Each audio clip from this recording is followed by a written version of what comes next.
Hello, my people. Good day to you, good morning, good afternoon, good evening. Whatever time zone you're listening to this, thank you for tuning in every single day to listen to me on Daily Mind Shift. My name is Michael Ujola from Mindset Transformation Africa. And on today's episode, I want to talk about what matters, all right?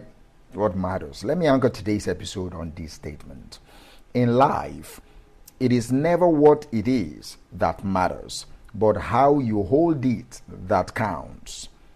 In life, it is never what it is that matters, but how you hold it that counts. That is our focus for today, so settle in, all right? Quiet your mind, and let us just go right into it. Let's begin with this. Life will hand you a lot of things. Some of them beautiful, some of them painful. Some of them feel like blessings, others feel like betrayals or curse. But what changes your experience is not what you are handed, all right?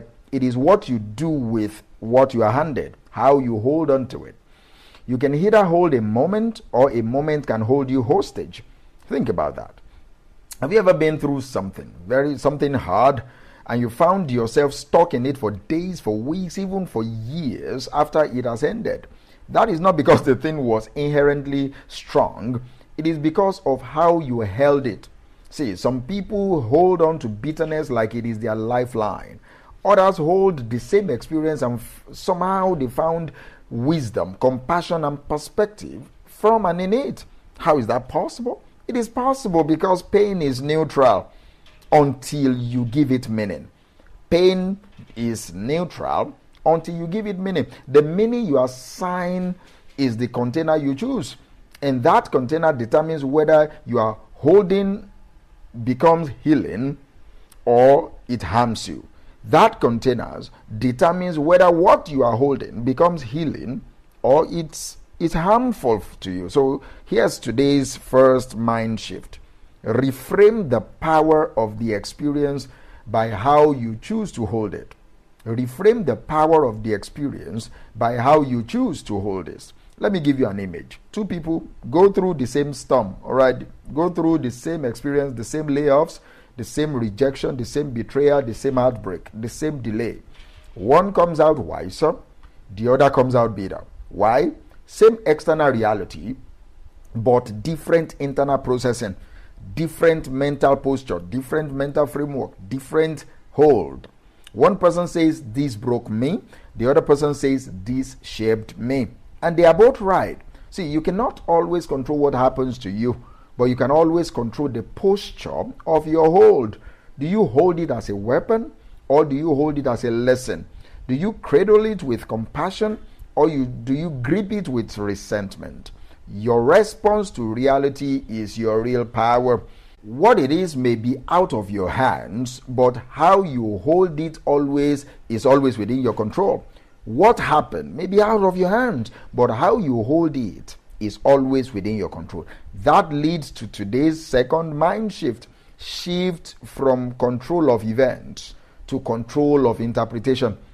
Shift from control of events to control of interpretation. Let's talk a little bit about emotional weight. A 16-ounce glass of water is not heavy unless you have to hold it forever. Then your arm starts aching, your muscles cramp, and your whole body tenses. That is how life's challenges work too.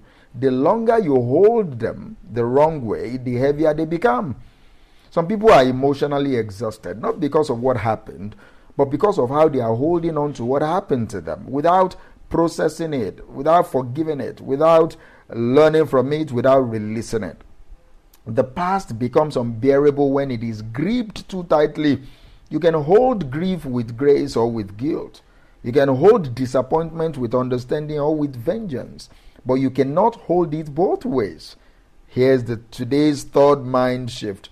Let go of what hurts you and rehold it in a way that heals and empowers you. Let go of what hurts and rehold it in a way that heals and empowers you. Now, when I say how you hold it, I'm not just talking about emotionally. I'm talking about mentally. I'm talking about spiritually, even physically. Some people hold fear in their bodies, tight shoulders, clenched jaws, headaches, stress. Others hold unforgiveness in their heart, always guarded, always suspicious, unable to let new love or new people in. And others hold ambition in an unhealthy way, turning drive into anxiety and performance into pressure. Let me ask you, what are you holding so tightly that it is actually holding you back? Let me ask you again, what are you holding so tightly that it is actually holding you back? Sometimes we don't need more strength, we need a gentler grip. We need to let go. Let's not forget that the strongest trees are not the ones that sway. The strongest trees are the ones that sway with the wind, not the ones that stiffen up and snap. Flexibility is not weakness. Flexibility is not weakness, it is wisdom. Hold life lightly enough to let it flow, but hold it firmly enough to guide your direction. So today's fourth mind shift is you need to master the art of a balanced hold. Not too tight, not too loose, but balanced. See, perception is going to be a lens for you. It's not a fact, it's just a lens. You've heard the phrase, perception is reality. But let me challenge that today. Perception is not reality. It is a lens through which you view reality. And that lens can distort. All right, they can blur. The lenses can blur. They can filter. They can even magnify things that don't deserve that much focus. One person sees a closed door and sees rejection. Another sees redirection. One sees an ending, another sees a new chapter. What is the difference? It is not the door, but the lens through which the door is being viewed. So the question is, what lens are you using to hold this particular moment in your life? Are you looking through the lens of past trauma, insecurity, impatience, or are you looking through the lens of growth, compassion, and possibility? It is never ever about the situation. It is about the side. So today's fifth mind shift is clean your mental lenses before interpreting any moment. Clean your mental lenses. All right, clean it. See, one of the most powerful things I've learned is this: just because something triggers you doesn't mean it is the truth. Triggers often come from past wounds, not present wisdom. If someone says something and you instantly react, check what you are holding. Are you holding a narrative from 5 years ago? Are you holding on to someone else's words, or as if they define you? Hold the truth, not the trigger. The truth. You are not the sum total of your emotional responses. You are the master of what you choose to carry forward. And if you don't intentionally choose what you hold, life will keep choosing it for you. You will keep reliving the same reactions, repeating the same cycles, blaming the same people. Freedom doesn't come from escaping pain.